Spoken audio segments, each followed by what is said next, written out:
அனைவருக்கும் வணக்கம். இன்றைக்கி நம்மளோட ஜாயின் பண்ணுறது ஜியோ பொலிட்டிக்கல் அனலிஸ்ட் நிலா அவர்கள். வணக்கம் மேடம், நல்லா இருக்கீங்களா? வணக்கம் சாய், நல்லா இருக்கிறேன். நீங்கள்? நல்லா இருக்கேன் மேடம். இப்போ இந்த சைனாக்கும் தைவானிற்கும் ப்ராப்ளம் பயங்கரமாக ஹீட்டப் ஆகிருக்கு. இதில் நிறையா கேள்விகள் இதில் இருக்குது. யூஎஸ் உள்ளே வருவாங்களா வரமாட்டாங்களா, போர் வருமா வராதா, வேர்ல்டு வாராக மாறுமா, அப்படி இல்லாமல் நிறைய பேர் பேசிகிட்டு இருக்காங்க. இந்த பிரச்சனை எப்போ ஸ்டார்ட் ஆச்சுன்னா, யூஎஸோட ஸ்பீக்கர், அவங்க யூஎஸோட ஹைரார்க்கியில் அவங்க பிரசிடென்ட் வைஸ் பிரசிடென்ட்டுக்கு அப்புறம் நம்பர் 3 அவங்க தான். அவங்க தைவானிற்கு விசிட் பண்ணதுக்கப்புறம் தான் இந்த பிரச்சனை ஆரம்பிச்சது. விசிட் பண்ண போகிறாங்க அப்படிங்கிற நியூஸ் உடனே ஆரம்பிச்சிருதுன்னு பார்க்க முடியுது. ஸோ சைனாவுக்கும் தைவானிற்கும் இப்போ ஏன் இந்த விசிட் பண்ணதுனால ஏன் இப்போ பிரச்சனை ஆகுது, இதுக்கு என்ன பிரச்சனை நடக்குது ரெண்டு கண்ட்ரீஸ்குள்ளே? ஓகே, இதுக்கு உள்ள விசிட் பண்ணினதுக்காக என்ன பிரச்சனை என்று சொல்லி சொன்னால், சைனாவை பொறுத்தவரையில் தைவான் தன்னுடைய பாதுகாப்பு புள்ளிக்குள்ளே இருக்கிற ஒரு நாடு. அதாவது தன்னுடைய பாதுகாப்பை தாண்டி சைனாக்குள்ள, அதாவது தைவானுக்குள்ள வேறொரு நாடு, இன்னொரு அந்நிய நாடு வர்றதை விரும்பலை. அதான் இந்த பிரச்சனைக்கான மெயின் காரணமாக நாங்கள் பார்க்குறோம்.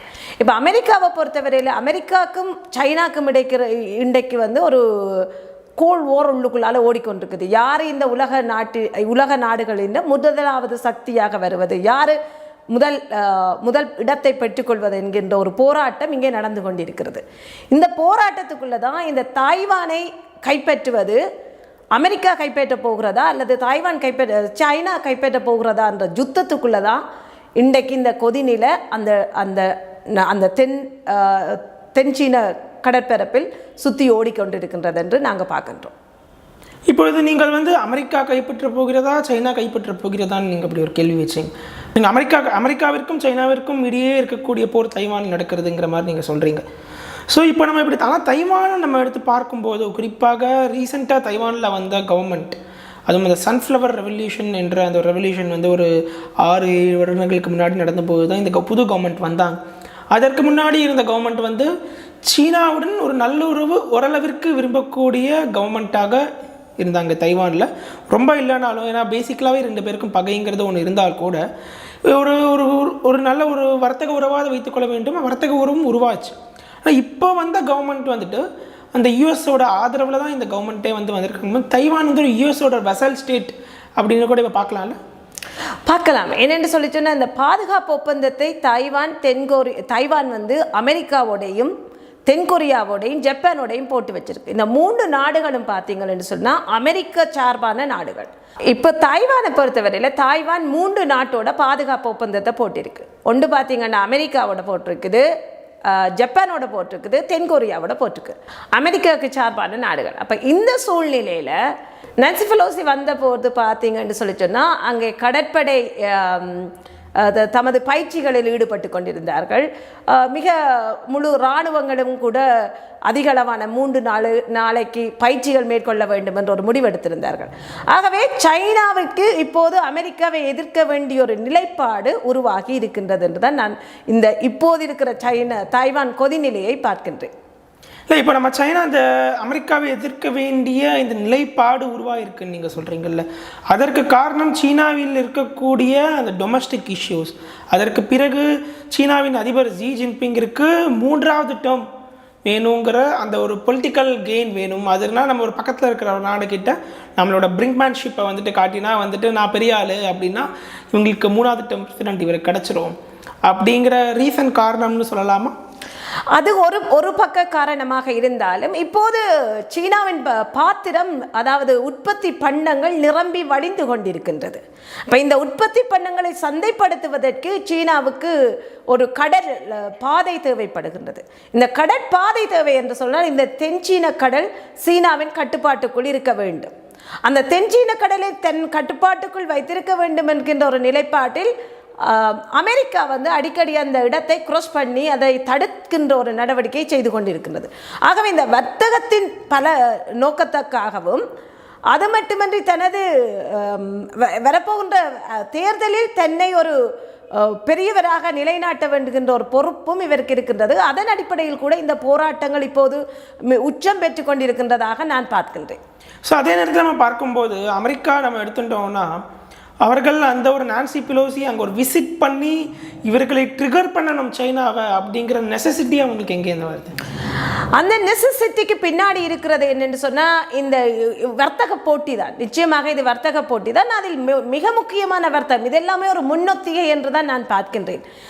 அமெரிக்காவை பொறுத்தவரையில் தனக்கு முக்கியமாக தேவைப்படுகின்ற இடமாக இந்தோ பசிபிக் ரீஜன், அதாவது ஏன் இந்தோ பசிபிக் ரீஜன், இந்தோ ஓஷன் அல்லது இந்தோ பசிபிக் ரீஜன் என்னத்துக்கு முக்கியம் என்று சொல்லி சொன்னால், இந்தியன் ஓஷன் தான் அட்லாண்டிக்கையும் பசிபிக்கையும் இணைக்கின்ற ஒரு மிடில் மேனாக இருக்கிறது. ஆகவே இந்த மிடில் மேனுக்குள் ஏற்கனவே சீனா வந்திருக்கிறது. அதாவது நீங்கள் பார்த்தீங்கன்னா இந்து சமுத்திர பிராந்தியத்துக்குள் சைனா வந்திருக்கின்றது. இப்போ இந்த அமெரிக்காவுக்கு இந்த சைனாவை ஒரு இடத்தில் முடக்க வேண்டும். அதாவது இந்து சமுத்திர பிராந்தியத்தில் வந்திருக்கின்ற சீனாவை இந்து சமுத்திர பிராந்தியத்திலிருந்து வெளியே அனுப்ப வேண்டும். அதே போல சைனாவை தென் சீன கடலுக்குள் முடக்க வேண்டும். ஆகவே உங்களுக்கு நீங்கள் ஒரு நாடாக இருந்தால் உங்களுக்கு பல்வேறு பிரச்சனைகளை தந்தால் நீங்கள் ஏதோ ஒரு பிரச்சனை சமாளித்து விட்டு ஒரு இடத்தில் இருந்து விடுவீர்கள். ஆகவே அமெரிக்காவின் நோக்கம் முழுக்க முழுக்க தான் வன்மேன் ஆமியாக இந்த உலகப்பந்தில் இருக்க வேண்டும் என்பதும், தன்னை மீறி எவரொருவர் உலக வர்த்தகத்தில் முன்னணி பெற்றுவிடக்கூடாது என்பதும் இந்த அமெரிக்காவின் முக்கியமான நோக்கம். அதற்காகவே தான் இவர்கள் இவ்வாறு சைனா மீது ஒரு ஒரு மிக மோசமான நடவடிக்கையை மேற்கொண்டு கொண்டிருக்கிறார்கள் என்று தான் சொல்லலாம். சைனாவை பொறுத்தவரையில் தைவான் அதற்கு ஒரு புவிசார் அரசியல், அதாவது ஜியோ பொலிட்டிக்கல் கண்ட்ரியாக இருக்கும்போது, அமெரிக்காவுக்கு அது ஒரு குளோபல் அரசியல், அதாவது பூகோள அரசியலில் தொடர்பாக இருக்கின்ற போது இரண்டு நாடுகளும் ஒன்றுடன் ஒன்று முட்டி மோதி கொண்டிருக்கின்றன. அது மட்டுமல்ல, தைவானை பொறுத்தவரையில் ஏற்கனவே சீனாவுடன் ஒரு வார் இருக்கிறது. ROC, அதாவது வீட்டோ அதிகாரம் இல்லாத ஒரு நாடாக, ஒரு இறமை இல்லாத நாடாகத்தான் இன்று வரையும் தாய்வான் இந்த உலகப்பந்தில் இருக்கின்றது. அதாவது அது ஒரு நாடாக இருக்கின்றது. அதாவது நாடு என்கின்ற அங்கீகாரத்தை இன்று வரையும் இந்த உலகப்பந்தில் தாய்வான் பெற்றுக்கொள்ளவில்லை. இப்போது அமெரிக்காவாக இருக்கலாம், அல்லது மேற்குலக நாடுகளாக இருக்கலாம், அல்லது இந்தியாவாக இருக்கலாம், எந்த ஒரு நாடும் தாய்வானுடன் செய்கின்ற வர்த்தகம் என்பது சட்டப்படி செல்லுபடியான வர்த்தகம் அல்ல. அது சட்டத்துக்கு முரணான வர்த்தகத்தை அந்த நாடுகளின் தேசிய நலன் அடிப்படை சார்ந்து மேற்கொள்கிறது. ஏனெனில் இன்று 196 நாடுகள் இந்த உலகப்பந்தில் ஒரு இறையாண்மை உள்ள நாடுகளாக ஐக்கிய நாடுகள் சபையால் அங்கீகாரம் பெற்றிருக்கின்றன. 1971ஆம் ஆண்டு அந்த அங்கீகாரத்தை இழந்த சைனா, மன்னித்துக் கொள்ளுங்கள், தாய்வான் இன்று வரையும் அந்த இறையாண்மை உள்ள நாடு என்கின்ற அங்கீகாரத்தை பெற முடியாமல் தான் இருக்கின்றது. இதுக்கும் சைனாவிற்கும் தாய்வானுக்கும் இடையிலான ஒரு போட்டியாக அல்லது ஒரு தீராத பகையாக இருக்கின்றது என்று தான் நான் பார்க்கின்றேன். ஸோ இப்போது பயங்கரமாக அந்த ஏரியாவே ஹீட்டப் ஆயிருக்குன்னு பார்க்க முடியுது. தைவானை சுற்றி இருக்கக்கூடிய தைவான் ஸ்ட்ரைட்டாக இருக்கட்டும், சவுத் சைனா சியே வந்து ஒரு ஹீட்டப்பாக தான் இருக்குது. ஸோ போர் வருமா சைனாவிற்கும் தைவானிற்கும்? தைவானுக்கும் சைனாக்கும் போர் வரக்கூடிய வாய்ப்புகள் அதிகமாக இருக்கின்றது. ஆனால் அந்த வாய்ப்புகளை கட்டாயமாக, ஒரு போர் என்றால் அங்கே இருக்கின்ற மக்கள், அதாவது தாய்வான் மக்கள் நிச்சயமாக பாதிக்கப்படுவார்கள். அந்த இராணுவம் பாதிப்படையும், அந்த நாடு பாதிப்படையும். ஆகவே தாய்வான் வந்து போரை தவிர்க்கிறதுக்கு தேவையான ராஜதந்திர நடவடிக்கைகளை மேற்கொள்ள வேண்டும். இப்போது தாய்வான் எவ்வாறு ஒரு போரை தவிர்ப்பதற்கு ஒரு ராஜதந்திர நடவடிக்கையை மேற்கொள்ளலாம் என்கின்ற ஒரு பார்வையையும் நாங்கள் பார்த்து கொள்ளலாம்.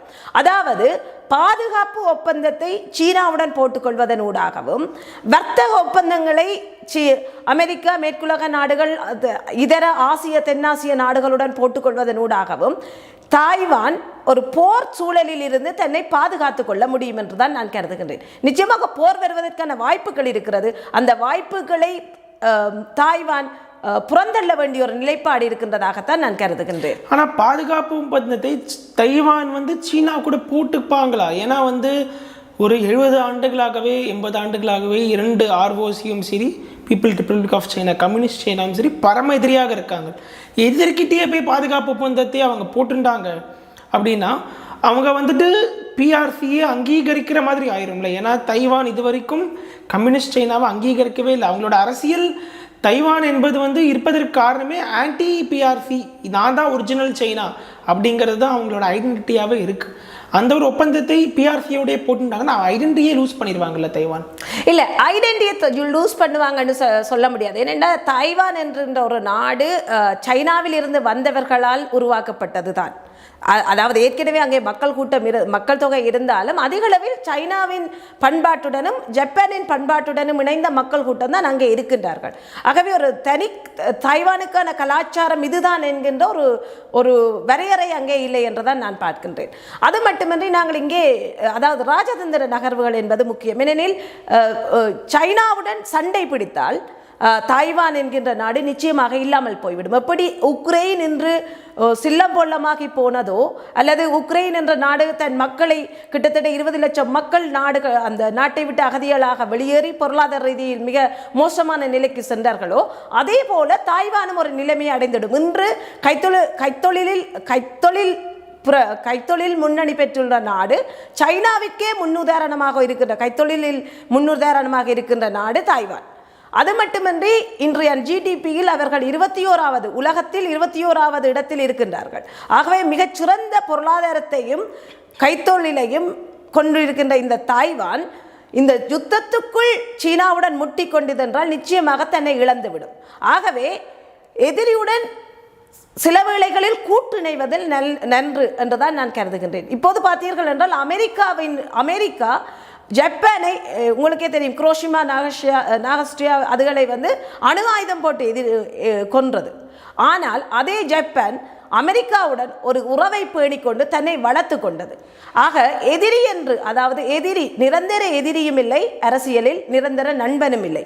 ஆகவே காலத்துக்கு காலம் யாருடன் கூட்டிணைவதன் ஊடாக தன் மக்களையும் தன் இராணுவத்தினையும் தன் நாட்டையும் பாதுகாக்க முடியும் என்பதனை முடிவெடுக்க வேண்டிய பொறுப்பு தைவான் தலைவருக்கு உண்டு என்றுதான் நான் கருதுகின்றேன். ஆனால் நீங்கள் அந்த ஹிரோஷிமா நாகாசாக்கி டைமில் அதற்கு முன்னாடி ஒரு 100 ஆண்டுகளாகவே சொல்கிறாரு, starting of 20th century and end of 19th century, இதிலே ஜப்பானும் அமெரிக்காவும் பரம எதிரிகள். 2வது உலகப் போரிற்கு பிறகு இருவரும் நண்பர்கள் ஆனார்கள். ஜப்பானிற்கு அமெரிக்கா இன்று வரை பாதுகாப்பு கொடுத்துட்ருக்காங்க, பாதுகாப்பு ஒப்பந்தம் இருக்கிறது. ஆனால் அவர்கள் ஒரு பொலிட்டிக்கலாக தான் அவங்க 2 பேருமே இனிமையாக இருக்காங்க. ஜப்பானும் சரி அமெரிக்காவும் சரி, அதுக்கப்புறம் ரஷ்யா யுக்ரைனும் சரி பொலிட்டிக்கலாக தான் இனிமையாக இருக்காங்க. ஆனால் தைவான் நம்ம எடுத்து பார்க்கும்போது தைவானிற்கும் சைனாவிற்கும் இருக்கக்கூடிய பிரச்சனை பொலிட்டிக்கலாக நீ பெரியவனா நான் பெரியவனா அந்த மாதிரி பிரச்சனை இல்லாமல் 2 பேரும் நீ சைனாவா நான் சைனாவா, நீ ஒரிஜினலா நான் ஒரிஜினலா, அந்த ஒரு ஐடென்டிட்டி கிரைசிஸ் தான் இவங்க 2 பேருக்குமே பிரச்சனையாக இருக்குது. ஸோ அந்த ஐடென்டிட்டி கிரைசிஸ் இருக்கும்போது அந்த ஐடென்டிட்டியை இழந்துருவாங்கிறத நான் கேட்குறேன். இது அப்போது சைனாவோட ஒரு பாதுகாப்பு ஒப்பந்தத்தை அவர்கள் போடும்போது நாங்கள் சைனா இல்லை, நீங்கள் தான் சைனா, நாங்கள் ஒத்துக்கிறோம் சொல்கிற மாதிரி ஆயிரும்ல இன்டைரக்டாக. இல்லை, இப்போ கூட நீங்கள் பார்த்தீங்கன்னா அவை சைனா என்ற பேரில் அழைக்கப்படவில்லை, அவர்கள் தைவான் என்ற பேரில் தான் அழைக்கப்படுகின்றார்கள். அப்போ நடைமுறையில் அவர் தைவானாக மாறிவிட்டார்கள். இப்போ நடைமுறையில் எது இருக்கின்றதோ பேர் மாற்றம் அடைந்து விட்டது. இப்போது நீங்கள் சைனா என்று சொல்லும்போது சைனா என்றால் PROCயைத்தான் எல்லோரும் சைனா என்று பார்க்கிறார்கள். தைவான் என்ற ROC என்று தெரிந்தவர்கள் பார்க்கிறார்களே தவிர அவ்வளவுக்கு நடைமுறையில் அவர்கள் தங்கள் அடையாளத்தை இழந்து விட்டார்கள். தைவான் என்று பெயர் மாறினாலும் அந்த தைவானிற்கு ரிப்பப்ளிக் ஆஃப் அகைன் சைனா அதுதான் அங்கே பேர் வருது. நிச்சயமா நீங்க சொல்றது சரி. ஆனால் இப்போது இப்படி எடுப்போம், நான் பேரை காப்பாற்ற போகின்றேனா உயிரை காப்பாற்ற போகின்றேனா என்று கேட்கும்போது நிச்சயமாக நான் உயிரை காப்பாற்ற வேண்டும் என்கின்ற ஒரு நிலைப்பாடு தான் வருகின்றது. ஆகவே தைவான் தன்னுடைய பேரை காப்பாற்ற போகின்றதா அல்லது அந்த மக்களையும் அந்த நாட்டையும், பேர் என்பதை விட அது ஒரு அடையாளமாகவே இருக்குல்ல, அது அவர்களுடைய அடையாளம் என்பது நிச்சயமாக அன்றைய காலத்தில், அதாவது 1949ஆம் ஆண்டு ஷெங்காய் செக் அவர்கள் விட்ட ஒரு மாபெரும் தவறு, ராஜதந்திர தவறாகத்தான் நான் பார்க்கின்றேன். அவர் விட்ட தவறு தான் இன்றைக்கு தாய்வான் தன்னுடைய வீட்டோ அதிகாரத்தை இழந்து நிற்கின்றது. ஆக காலத்தில் ஏற்படுகின்ற ஒரு செயலால் விளையக்கூடிய எதிர்காலத்தை பற்றிய ஒரு தீர்க்கமான பார்வை அன்றைய தாய்வான் மன்னருக்கு, அதாவது தாய்வான் அரசுக்கு இருந்திருக்க வேண்டும். அதனை அவர்கள் இழந்து விட்டார்கள். இழந்த ஒன்றை மீண்டும் அவர்கள் பெற்றுக்கொள்ள முடியாது. ஆகவே இருப்பவற்றை நாங்கள் எவ்வாறு தக்க வைத்துக் கொள்ள வேண்டும் என்பதுதான் ராஜதந்திரம். அந்த அடிப்படையில் அவர்கள் இருப்பதை தக்க வைத்துக் கொள்ள வேண்டும் என்றால் நிச்சயமாக புவிசார் அரசியலின் அடிப்படையில் தைவான் சீனாவுடன் ஒரு பாதுகாப்பு ஒப்பந்தம், அதாவது அதற்காக அவர்கள் அரசியலுடன் இணைந்து கொள்ள வேண்டும் என்றதில்லை, ஒரு பாதுகாப்பு ஒப்பந்தம், சீனாவின் பாதுகாப்பு புள்ளிக்குள் தான் தைவான் இருக்கின்றது.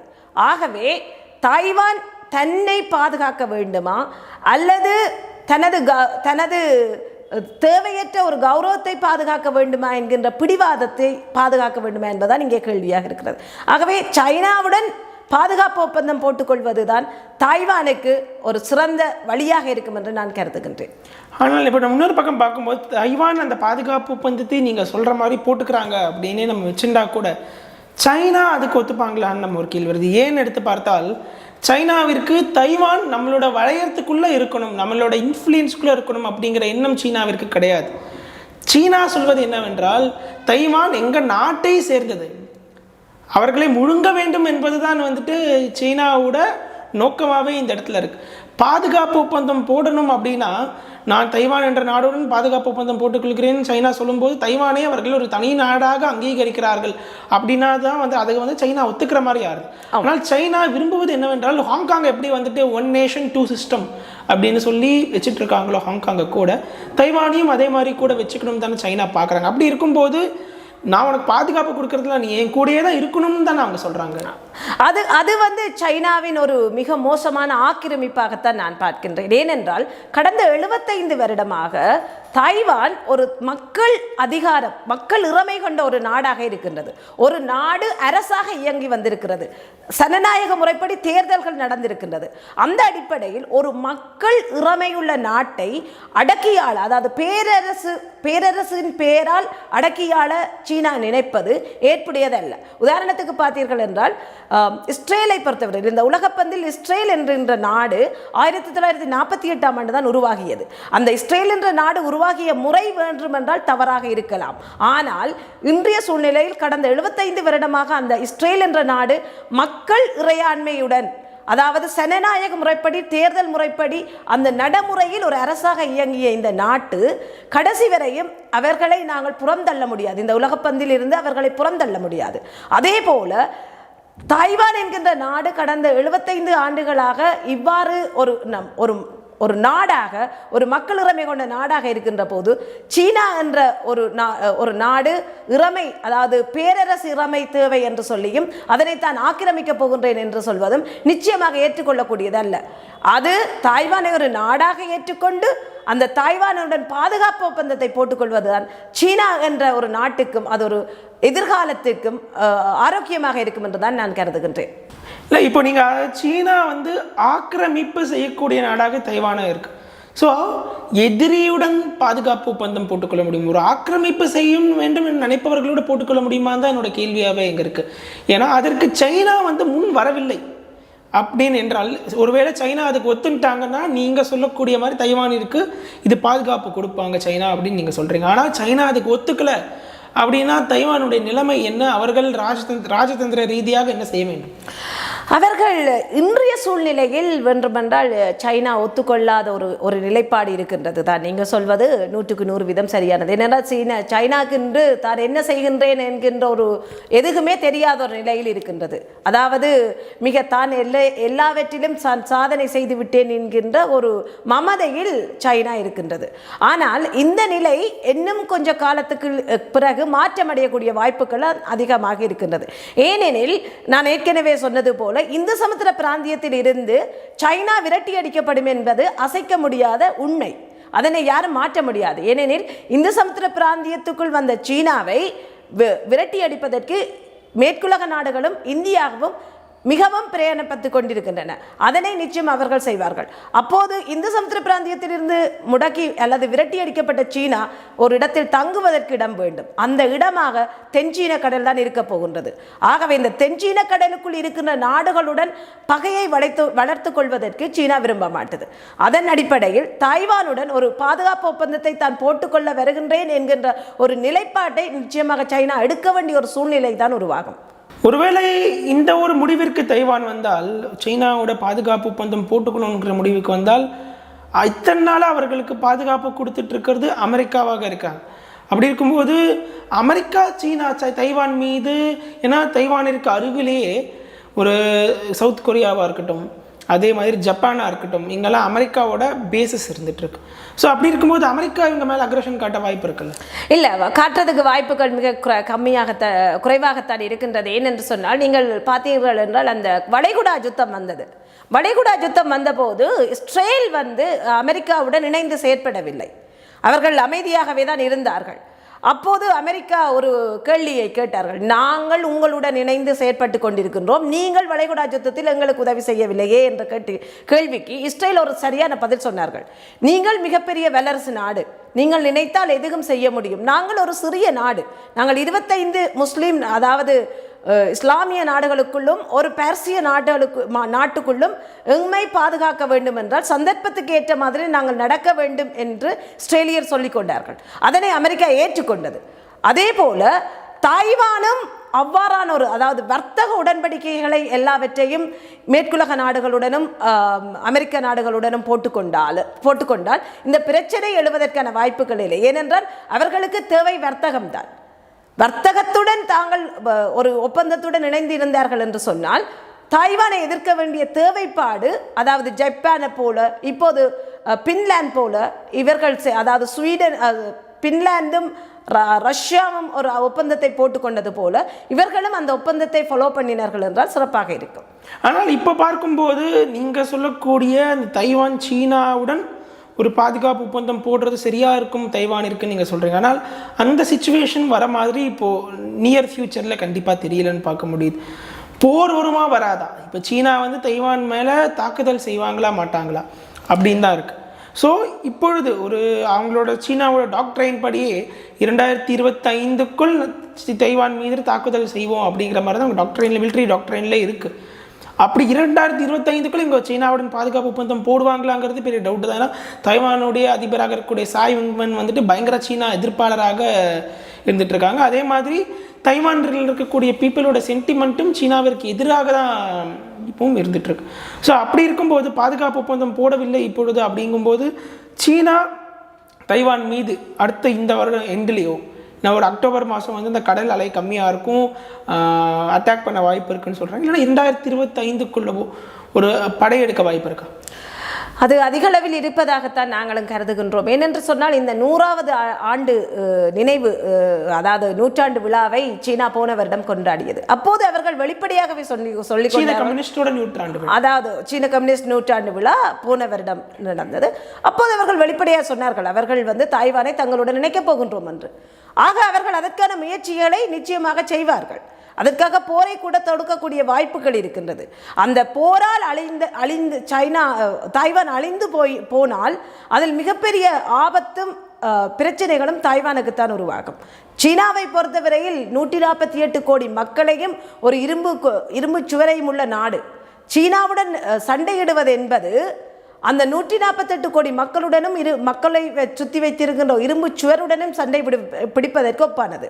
ஆகவே இதில் ராஜதந்திர முறையாக இவர்கள் தாய்வானின் பாதுகாப்புத்துறை சார்ந்தவர்கள் சீனாவுடன் ஒரு ராஜதந்திர ஒப்பந்தங்களைத்தான் போட்டுக்கொள்ள வேண்டும் என்றுதான் நான் கருதுகின்றேன். இப்போ வந்து நீங்கள் போட்டுக்கணுங்கிறது முன்னாடி சொன்னீங்க. பட் இப்போ இந்த சிச்சுவேஷனே வந்துட்டு போட்டுக்கல அப்படின்னு இருக்கும்போது ஒருவேளை சீனா வந்து இப்போ நீங்கள் முன்னாடி சொன்ன மாதிரி இந்த 100th இயர் ஆஃப் கம்யூனிஸ்ட் பார்ட்டியில் எங்கள் தைவானை எங்களுடன் நினைப்போம் அப்படின்னு சொல்கிறாங்க. ஸோ அவங்க படை எடுத்தாங்கன்னா நீங்கள் அவ்வளோ பெரிய இத்தினொன்று நாடு சைனாவோட ஒரு பெரிய நாடு போல் தாக்கு பிடிக்க முடியாது என்பது உண்மைதான். ஆனால் இந்த இடத்துல ஒரு ஈக்குவேஷனை சேஞ்ச் பண்ணுறதுன்னு எடுத்து பார்த்தால் தைவானிற்கு அமெரிக்காவுடன் இருக்கக்கூடிய ஒரு பாதுகாப்பு ஒப்பந்தம் அமெரிக்கா உள்ள நுழைவாங்களாம். நிச்சயமாக எவ்வாறு உக்ரைன் யுத்தத்தில் மறைமுகமாக மேற்குலகமும் ஐரோப்பிய நாடுகளும் யுக்ரைனுடன் பின்பலமாக நின்று இறுக்கி பிடித்து கொண்டு நின்றார்களோ அதே போலவே தான் இந்த தைவான் யுத்தத்திலும் அமெரிக்காவும் ஜப்பானும் தென்கொரியாவும் இறுக்கி பிடித்து கொண்டு தான் நிற்பார்கள். அமெரிக்காவும் ஜப்பானும் தென்கொரியாவும் தாய்வானை இறுக்கி பிடித்து அணைத்து வைத்திருக்கும் வரை சீனாவால் கடைசி வரையும் தாய்வானை வெற்றி கொள்ள முடியாது. ஆக அது ஒரு இழுபடுகின்ற அல்லது அவ்வாறு அப்படியே இழுபட்டு கொண்டு அது அவரவர் தன்னுடைய நலன் சார்ந்த புள்ளியை சந்திக்கும் போது அவர்கள் அதனை பயன்படுத்தி கொள்ளக்கூடிய வாய்ப்புகள் தான் அதிகமாக இருக்கின்றது. எப்போது அமெரிக்காவும் தென்கொரியாவும் ஜப்பானும் தாய்வானை கைவிடுகிறார்களோ அன்று சீனாவால் தாய்வான் விழுங்கப்பட்டு விடும் என்று தான் நான் சொல்கின்றேன். ஆனால் இப்போ யுக்ரைன் நீங்கள் சொல்லும்போது கம்பேரிசன் வரும்போது எடுத்து பார்க்கும்போது யுக்ரைன் நாட்டிற்கு அமெரிக்கா வந்து மறைமுக உதவி மட்டும்தான் செய்கிறாங்க. ஏன்னா யுக்ரைன் நாட்டோ அலையன்ஸ்குள்ளேயே கிடையாது. யுக்ரைனிற்கும் அமெரிக்காவிற்கும் பாதுகாப்பு ஒப்பந்தமும் கிடையாது அவங்க. ஆனால் தைவானிற்கும் அமெரிக்காவிற்கும் பாதுகாப்பு ஒப்பந்தம் இருக்குது. ஸோ யுக்ரைனில் அவர்களோட எதிரியான ரஷ்யாவை வீழ்த்தணும் என்பதால் மறைமுகமாக உதவி செய்கிறாங்கன்னு ஒன்று. ரெண்டாவது, உலக அரசியல் யூரோப்பியா பக்கத்துலேருந்து இந்தோ பசிபிக் பக்கம் மாறிடுதுங்கிற ஒரு பார்வையும் ஒன்று நிறைய பேர்கிட்ட இருக்குது. அப்படி இருக்கும்போது யுக்ரைனுக்கு எப்படி மறைமுகமாக உதவி செஞ்சாங்களோ செஞ்சுட்டு இருக்காங்களோ, இப்போ கூட ஹிமாஸ் மிசைல் இல்லாமல் அனுப்பியிருக்காங்க, அதே மாதிரி தான் வந்து தைவானிற்கும் செய்வார்களா, இல்லைன்னா டைரக்டாக போரில் அமெரிக்காவோட நேவியும் வந்து பக்கத்துலேயே நிறைய சவுத் கொரியாவாக இருக்கட்டும் ஜப்பானாக இருக்கட்டும் நிறைய இடத்துல அவர்களுக்கு பேஸும் இருக்குது. ஸோ அவர்களும் போருக்கு அவங்களோட நேவி ஆர்மி அனுப்பி உள்ளே நுழைவதற்கு வாய்ப்பு இருக்கா? யுக்ரைன் அவ்வளோ இல்லாமல் நான் சொல்கிறேன். இல்லை, அமெரிக்காவை பொறுத்தவரையில் எப்போதுமே பாதுகாப்பு ஒப்பந்தத்தை போட்டுக்கொண்டாலும் அவர்கள் நேரடியாக தமது படைகளை இறக்குவது என்பது மிக குறைவு. நீங்கள் அதை வேர்ல்ட் வார் 2 கூட பார்க்கலாம். அவர்கள் கடைசியாகத்தான் வந்து தமது கொடியை காட்டி தாம் வீரர்கள் என்று அறிவித்துக் கொள்வது அவர்களின் ராஜதந்திரம். ஆகவே தம்மை அழித்துக் கொள்வதற்கு, அதாவது படை ரீதியாக அழிப்பதற்கு அவர்கள் மிக பெரிதாக விரும்புவதில்லை. அந்த அடிப்படையில் இறுதி நேரத்தில் சில வேளை வரக்கூடிய வாய்ப்புகள் இருக்கின்றதான் நான் கருதுகின்றேன். தவிர ஆரம்பத்திலே படைப்பிரிவுகளோடு வந்து நின்று தாய்வானுக்காக சண்டை பிடிப்பார்கள் என்று நான் நினைக்கவில்லை. ஆனால் நிச்சயமாக தமது உதவிகளை, அதாவது இராணுவ தளபாடங்களாக இருக்கலாம் அல்லது இராணுவ ரீதியான இப்போதுதான் தரைப்படை வான்படை கடற்படையாக இருந்தால் கூட அவற்றை அந்தந்த நாடுகளிலிருந்தே இயக்கக்கூடிய அளவுக்கு தொழில்நுட்பம் வளர்ச்சி அடைந்திருக்கின்றது. ஸோ அந்த அடிப்படையில் அவர்கள் அந்தந்த இடங்களில் இருந்து கொண்டே அவற்றை செய்வார்கள், அதாவது தாய்வானுக்கு உதவி செய்வார்கள் என்று தான் நான் கருதுகின்றேன். இன்னொரு விஷயம் பார்க்கும்போது தைவானை சைனா வந்து தாக்கினால் இந்த சீனாவிற்கும் தைவானிற்கும் நடுவில் இருக்கக்கூடிய அந்த குறுகிய பாதை என்று தைவான் ஸ்ட்ரைட், அது வழியாக தான் கிட்டத்தட்ட ஒரு நிறைய ட்ரேட் பாஸ் ஆகுதுன்னு பார்க்க முடியுது. அதை சீனா பிளாக் பண்ணுறதுக்கு வாய்ப்பு இருக்குது அப்படின்னு சொல்கிறாங்க. அப்படி இருக்கும்போது அமெரிக்காவில் கண்ட்ரோலில் இருக்கக்கூடிய மலாக்கா ஸ்ட்ரைட்டை வந்து அமெரிக்கா வந்து பிளாக் பண்ணுவாங்களா? சீனா எப்படி ரஷ்யா மீது சாங்ஷன்ஸ் போடுறாங்களோ அதுக்கு ஒரு சிமிலராக சீனாவோட பொருளாதாரத்தை பாதிக்கணும் அப்படிங்கிற ஒரு நோக்கத்துடன் இப்படி இருக்கும்போது அந்த மலாக்கா ஸ்ட்ரைட்டை வந்து அமெரிக்கா பிளாக் பண்ண வாய்ப்பு இருக்கா? நிச்சயமாக இவர்கள் என்னென்று சொன்னால் தமது இலக்கை அடைவதற்காக எவற்றை செய்ய வேண்டும். இப்போது நீங்கள் சொன்ன மாதிரி தான் உக்ரைன் யுத்தத்தின் போது அல்லது ரஷ்யா மீது பொருளாதார தடையை விதித்தார்கள், அதாவது அவர்களின் நிறுவனத்தை மூடினார்கள், அவரது பண பரிவர்த்தனையை தடைப்படுத்தினார்கள். ஆக தம்மால் முடிந்தளவு தமது இலக்கை அடைவதற்காக அமெரிக்க நாடுகள் மேற்குலக நாடுகள் தம்மால் முடிந்தளவான அதிகபட்ச சக்தியை அந்த இடங்களில் பிரயோகம் செய்வார்கள் என்றுதான் நான் கருதுகின்றேன்.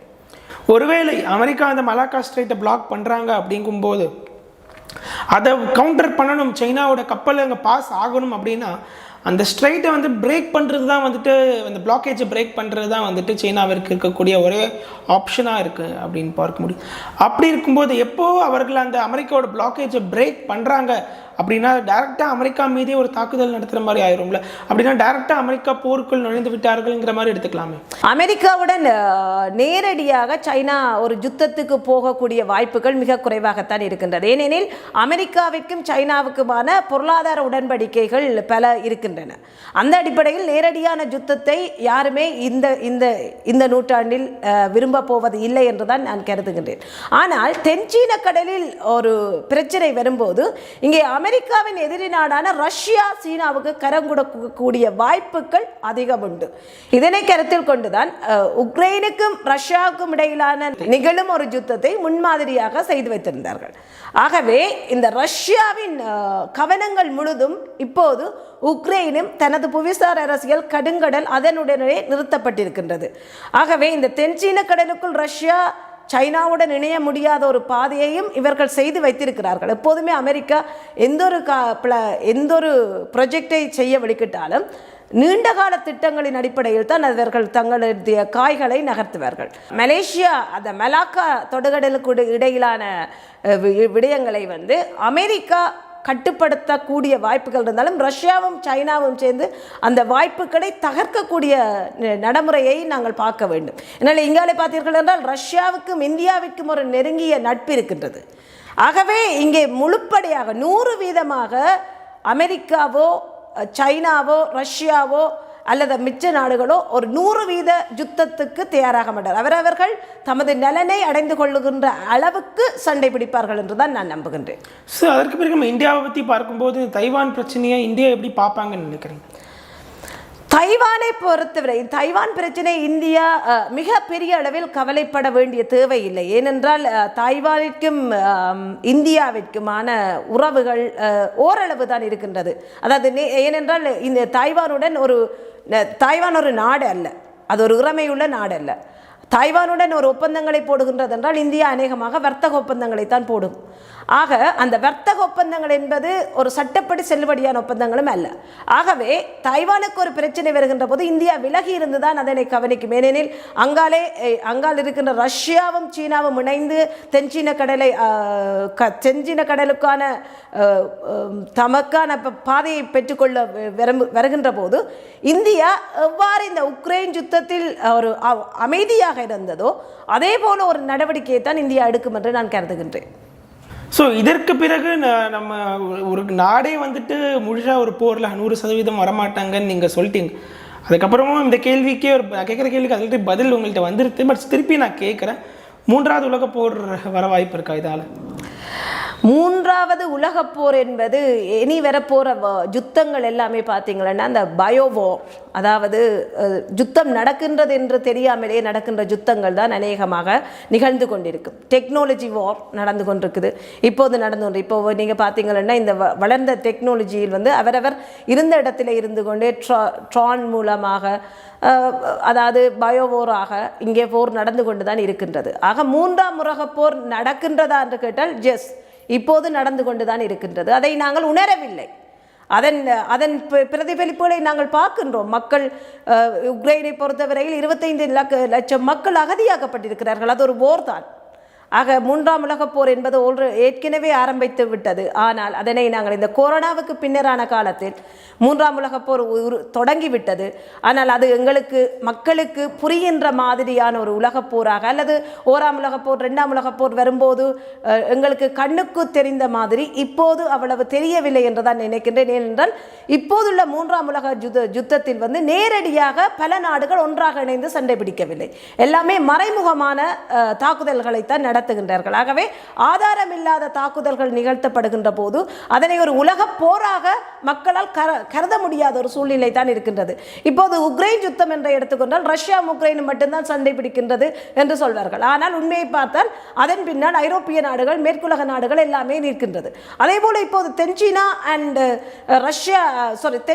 சைனா பிரச்சனைகள், சீனா அண்ட் தாய்வான் பிரச்சனை எடுத்துக்கொண்டால் கூட தாய்வானும் சீனாவும் தான் நேரடியாக சண்டை பிடிப்பார்கள். ஜப்பான், சவுத் கொரியா, அமெரிக்காவையெல்லாம் மறைமுகமாக சண்டைக்கு உதவி செய்வார்கள். ஆக இது கூட மற்ற நாடுகள் மறைமுகமாக உதவி செய்வதால் இதை ஒரு முழுமையான போர் அல்லது இது ஒரு 3ஆம் உலக யுத்தம் என்று சாதாரண மக்களால் அடையாளப்படுத்த முடியாத ஒரு நிலை தான் இருக்கின்றது. ஆனால் இவை எல்லாத்திலும் பார்க்க நாங்கள் மிக மிக ஆழமாக நாங்கள் கவனத்தில் கொள்ள வேண்டியது இந்த இந்து சமுத்திர பிராந்தியமும் இந்தியாவும். இந்த இந்து சமுத்திர பிராந்தியமும் இந்தியாவும் தான், இந்தியாவிற்குத்தான் இந்த போரின் தாக்கங்கள் மிக அதிக அளவில் இருப்பதாகத்தான் நான் கருதுகின்றேன். இந்த 3ஆம் உலக யுத்தத்தில் இந்தியா இந்து சமுத்திர பிராந்தியத்தின் அந்த முக்கியத்துவத்தை இழக்குமாக இருந்தால் இந்த இந்திய தேசம் இன்று இருக்கின்ற இந்தியாவின் வரைபடம் மாற்றமடைந்து விடும். ஆகவே இந்த யுத்தத்தின் பின்னால் வரக்கூடிய மிகப்பெரிய பாரதூரமான பேராபத்து என்பது இந்தியா என்ற தேசத்துக்கு தான் இருக்கின்றது. ஆகவே இந்தியாவும் இந்தியர்களும் தென்னிந்தியாவை சேர்ந்தவர்களும் இந்த யுத்தத்துக்கு பின்னால் வரப்போகின்ற பிரச்சனைகளை பற்றி மிக ஆழமாகவும் அவதானமாகவும் முன்கூட்டியே சிந்தித்தவர்களாக தமது பணிகளை திறம்பட செய்ய வேண்டும் என்பதுதான் என்னுடைய கருத்தாக இருக்கின்றது. இந்த சீனா தைவான் பிரச்சனை குறித்து அமெரிக்காவின் குறித்து உள்ளே வருவாங்களா இல்லையா, எந்த மாதிரி ராஜதந்திரங்கள் நடக்கும் குறித்து பல விஷயங்கள் பேசினோம். மீண்டும் மற்றொரு வீடியோட சந்திப்போம். மேடம், உங்களோட கருத்துக்கள் ஷேர் பண்ணதுக்கு நன்றி. வணக்கம். ஜெய்ஹிந்த். வணக்கம் சாய். இன்றைக்கு உங்களோட கேள்விகள் எல்லாம் எனக்கு சும்மா அப்படியே பீரங்கி எனக்கு மேலே விழுந்த மாதிரியே இருந்துச்சு. அவ்வளவு தூரம் ஒரு மிக சிறந்த கேள்விகள், கேட்கப்பட வேண்டிய கேள்விகள். மக்களுக்கு நிச்சயமாக இந்த கேள்விகளுக்கு நான் சொன்ன விடைகள் ஓரளவுக்கு திருப்தி அளிக்கும் என்று நினைக்கின்றேன். எனது பார்வையைத்தான் இங்கே நான் பதிவு பண்ணியிருக்கின்றேன். இதில் மாற்றங்கள் உருவாகக்கூடிய வாய்ப்புகள் இருக்கின்றது. ஏனென்றால் இந்த யுத்தத்தை பற்றி நாங்கள் 100% இவ்வாறு தான் நடக்கும் என்று சொல்கின்ற அளவிற்கு யாருக்குமே முடியாது. அந்த அடிப்படையில் இந்த கேள்விகள் மிகச் சிறப்பானவை. இவ்வளவு நேரமும் எனக்கும் ஒரு நேரம் தந்து இந்த நாளில் என்னை கூப்பிட்டு இந்த கேள்விகளை கேட்டதற்கு உங்களுக்கும் நன்றி. வணக்கம். ஜெய்ஹிந்த். நன்றி, வணக்கம். ஜெய்ஹிந்த்.